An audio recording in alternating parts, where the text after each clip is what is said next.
আসসালামু আলাইকুম এভরিওয়ান, কেমন আছো তোমরা সবাই? আশা করি খুব ভালো আছো। আজকে 1 জানুয়ারি। আমার all YouTube family, all friends, happy new year. কেমন আছো? আশা করি খুব ভালো আছো। ছোটদের স্নেহ, বড়দের অনেক অনেক ভালোবাসা। আজকে সকাল থেকে আমি আমার ব্লগটা স্টার্ট করছি। স্কিপ না করে পুরো ভিডিও দেখতে থাকো। আই হোপ তোমাদের একটু হলেও ভালো লাগবে। আজকে আমি আছি আমার বাপের বাড়ি। সকাল সকাল উঠেই দেখি আজকে 1 জানুয়ারির দিনে আমার মা তার জামাইয়ের জন্য কি স্পেশাল মেনু রান্না করছে, চলো শুনে নিয়ে গিয়ে। আর আমার যারা পুরনো বন্ধুরা আছো প্লিজ আমাকে লাইক করে দিও, আর যারা নতুন বন্ধুরা আছে এখনো সাবস্ক্রাইব করোনি প্লিজ আমার ভিডিওটা দেখে সাবস্ক্রাইব করে দিও। দেন চলো মা কি রান্না করছে দেখে নেওয়া যাক। আজকে কি রান্না করছো তোমার জামাইয়ের জন্য? বিরিয়ানি রান্না করছি। আজকে বিরিয়ানি করবে মা, তার মানে জামাইয়ের আর কি ভীষণ ভীষণ প্রিয় একটা খাবার। এটাই আজকে 1 জানুয়ারির মেনু। দেন কিভাবে বানায় না বানায় সবটাই তোমাদের সাথে শেয়ার করব। চলো। এখানে খাসি মাংসটা নিয়ে নিয়েছে, ম্যাগনেট করবে মা এখন। দেখো ঝাল, হলুদ, এলাচ, লবঙ্গ সবটাই দিয়ে দিয়েছে। এখানে দেখো পেঁয়াজ দিয়ে দিচ্ছে, অনেকটা পেঁয়াজ দিয়ে দিল। এখানে একটু গোলাপ জল দিয়ে দিল, কেওড়া জলটাও দিয়ে দিল মা। দেখো 1 ছিপু করে গোলাপ জল, 1 ছিপু কেওড়া জল সবটাই দিয়ে দিল। এখন এখানে সরিষার তেল দেবে দেখো, আর এখন এখানে পরিমাণ মতো নুন দিয়ে দেবে। সবটা পরিমাণ মতো দিলে টেস্টটা দ্বিগুণ বেড়ে যাবে। দেখো এখন এটাকে মা এখন ভালো করে ম্যাগনেট করে কিছুক্ষণ রেখে দেবে, 15-20 মিনিট মতো ম্যাগনেট করে রেখে দেবে। দেখো মা এখানে ম্যাগনেট করুক, তারপর কি করে নেক্সট পরে আবার দেখাবো। দেখো এখানে মা ম্যাগনেট করা মাংসটা বসিয়ে দিয়েছিল। আমার না মাঝখানে আর তোলা হয়নি, ওই জন্য তোমাদের সাথে শেয়ার করিনি। তোমাদেরকে তো ফার্স্টেই দেখালাম, সব মশলা দিয়ে ম্যাগনেট করাই ছিল, ওটা তেলের উপর ছেড়ে দিয়েছিল মা। দেন ফাইন দেখো এখানে মা আগে থেকেই জলের মধ্যে চালটাকে ভিজিয়ে রেখেছিল, প্রায় 10-15 মিনিট হয়ে গেছে। দেখো এখানে তেল ছাড়তে মাংস থেকে শুরু করে দিয়েছে মা। এখন বিরিয়ানির মশলাটা দিয়ে দেবে এর উপর দিয়ে। দেখো বিরিয়ানির মশলাটা দিয়ে দেবে যাতে মাংসের ভিতরে বিরিয়ানির মশলাটা ঢুকে যায়।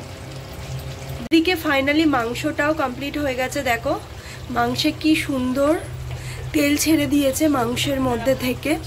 আর দেখো এখানে বিরিয়ানির আলুটা মা এখানে বসিয়ে দিয়েছে। এর মধ্যে একটু জাবরং, গোলাপ জল, মিঠা আতর, কেওড়া পানি, এলাচ, লবঙ্গ, ঘি, সাদা তেল দিয়ে এটার মধ্যে বসিয়ে দিয়েছে। দেখো এখন পুরো আলুটা তেল তেলে হয়ে গেছে। উপর দিয়ে মা একটু বিরিয়ানির মশলাটা ছড়িয়ে দিয়েছে। দেখো দেখো মা এখন কুচো কুচো কেটে রাখা পেঁয়াজ জাফরং দিয়ে একটু মেখে নিচ্ছে। এই পেঁয়াজটা ভেজে নেবে, ওই বিরিয়ানি যখন সাজাবে তখন এই পেঁয়াজের বেরেস্তাটা দিয়ে দেবে। দেখো এখানে ফাইনালি পেঁয়াজ ভাজাটা হয়ে গেছে, কি সুন্দর একটা কালার এসেছে। দেখো বেশি পুড়িয়ে দেবে না পেঁয়াজটা, তাহলে না ভাতে দিলে ভাতের টেস্টটা মানে আলাদা হয়ে যাবে, খেতে ভালো লাগবে না, তিতো তিতো লাগবে। এরকম বাদামি বাদামি একটু পেঁয়াজটা ভেজে নেবে, তাহলে খেতেও ভালো লাগবে। আর এদিকে দেখো ভাতের জন্য এখানে মা জল দিয়ে দিয়েছে, এর মধ্যে এলাচ আর লবঙ্গ দিয়ে দিয়েছে। দেখতেই পাচ্ছ একটু সাদা তেল ছড়িয়ে দেবে। এবারে সাদা তেলটা ছড়িয়ে দেবে, কারণ সাদা তেলটা না ছড়ালে না ভাতটা লেগে যাওয়ার চান্স থাকে। সাদা তেলটা ছড়িয়ে দিলে না ভাতের গায়ে ভাতটা লেগে যাবে না, ভাতটা একদম সরা সরা থাকবে। দেখো মা এখন ফুটন্ত জলে চালগুলো দিয়ে দিল।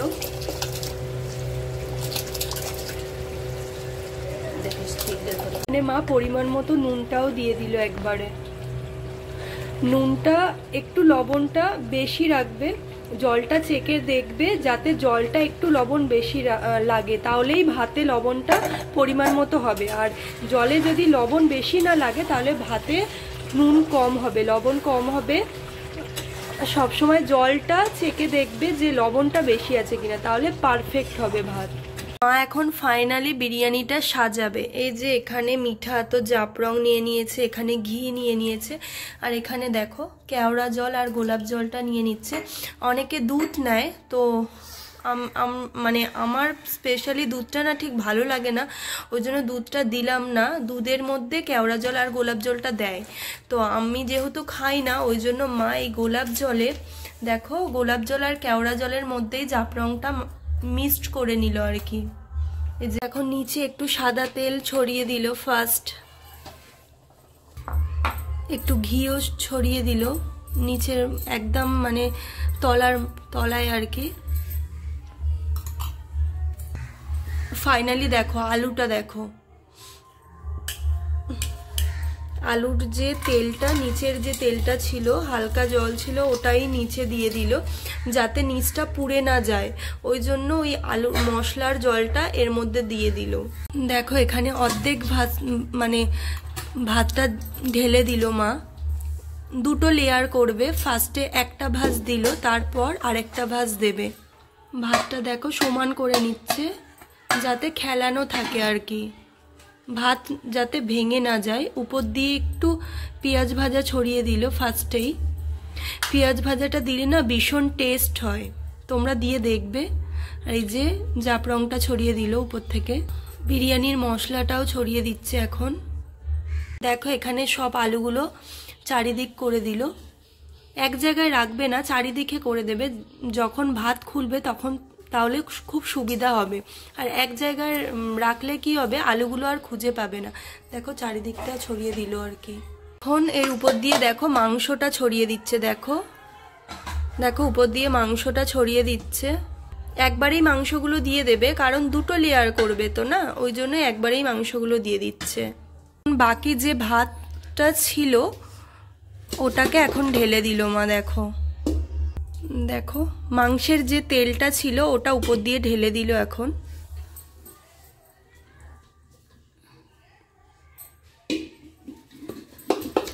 অবশিষ্ট যে ভাতগুলো ছিল সবটাই ঢেলে দিল মা। আগেই বলেছিলাম ভাতের দুটো লেয়ার হবে, ওই জন্য মা ওই ভাতটা যেটা বেঁচে ছিল সেটাও দিয়ে দিল। এখন মাংসের যে মশলাটা ছিল সেটা এই ভাতের মধ্যে দিয়ে দিল, ভীষণ টেস্ট হয় ভাতটা। এর উপর দিয়ে এবার পেঁয়াজ ভাজা ছড়িয়ে দেবে, এবার বিরিয়ানির মশলাটাও মানে ছড়িয়ে দেবে চারিদিকে। দেখো এখানে গোলাপ জল আর কেওড়া জলের মধ্যে যে জাফরংটা মেশানো ছিল, মিক্সড করা ছিল, সেটাও ঢেলে দিল, যেটা বেঁচে ছিল সেটা সবটাই ঢেলে দিল এখন। উপর দিয়ে মা ঘি ছড়িয়ে দিচ্ছে, উপর দিয়ে ঘিটা ছড়িয়ে দিল। তোমরা ভাতের পরিমাণটা বুঝেই দেবে, যে যতটা আর কি ভাতে। অনেকে বিরিয়ানি একটু তেল ভাব পছন্দ করে, অনেকে তেল ভাবটা পছন্দ করে না, খুব মানে সিম্পল একদম, মানে একদম তেল ছাড়া পছন্দ করে, সেটা তোমরা বুঝেই দেবে। দেখো মা এখানে সাদা তেল ছড়িয়ে দিচ্ছে উপর দিয়ে। আমি একটু তেল ভাব পছন্দ করি গো, আমার হাজবেন্ডও সাহেবও তেল ভাব পছন্দ করে, কিন্তু আমার ভাই আবার তেল ভাব পছন্দ করে না, ও একটু শুকনো শুকনো বিরিয়ানি খেতে বেশি ভালোবাসে, ওই জন্য ও তেল ভাবটা ঠিক পছন্দ করে না গো। উপর দিয়ে মা আবার একটু গোলাপ জল ছড়িয়ে দিল,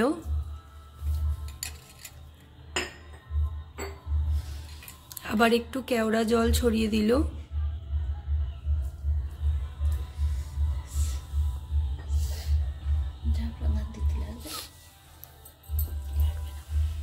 মা আবার একটু সাদা তেল ছড়িয়ে দিচ্ছে আর কি।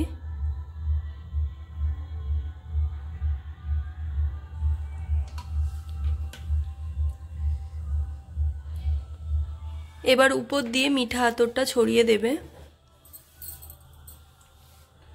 দেখো ফাইনালি মা এখন মিঠা আতরটা উপর দিয়ে ছড়িয়ে দিল।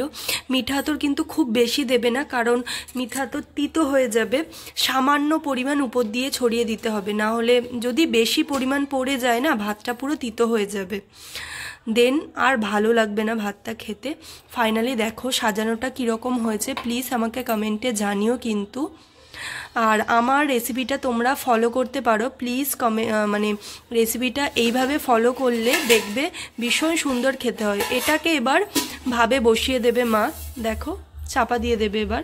এই যে দেখো ফাইনালি বিরিয়ানি কমপ্লিট, ভাপ উঠছে, দেখতেই পাচ্ছ, দেখো ভাপ উঠছে। দেখো কালারটা কিরকম এসেছে। প্লিজ আমাকে কমেন্টে জানিও যে বিরিয়ানিটা কেমন হয়েছে। দেখো ফাইনালি মা ভাবে দিয়ে দিয়েছিল আর ভাবটা উঠেও গেছে, দেখো ভাব বেরো। ফাইনালি বিরিয়ানিটা কমপ্লিট। কেমন হয়েছে প্লিজ কমেন্টে আমাকে জানিও। এখানে দেখো গরম গরম তেলে মা এখন পাঁপড়গুলো ভেজে নেবে। দেখো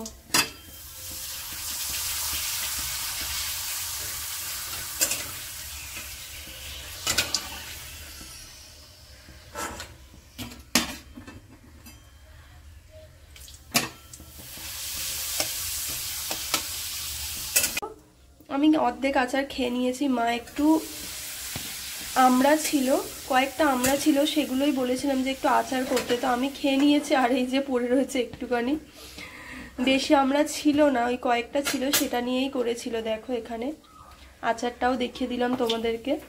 সাহেব এখন খেতে বসে গেছে, ও এখন রিভিউ দেবে কেমন হয়েছে। নাও খাও আর রিভিউ দাও কেমন হয়েছে।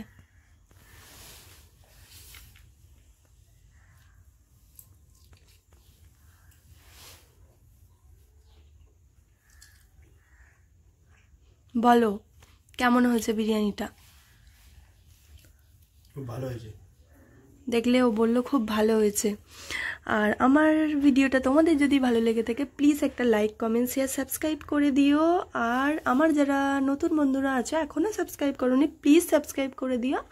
আমি এখানেই আমার ভিডিওটা এন্ড করছি। টাটা, ভালো থাকবে, সুস্থ থাকবে।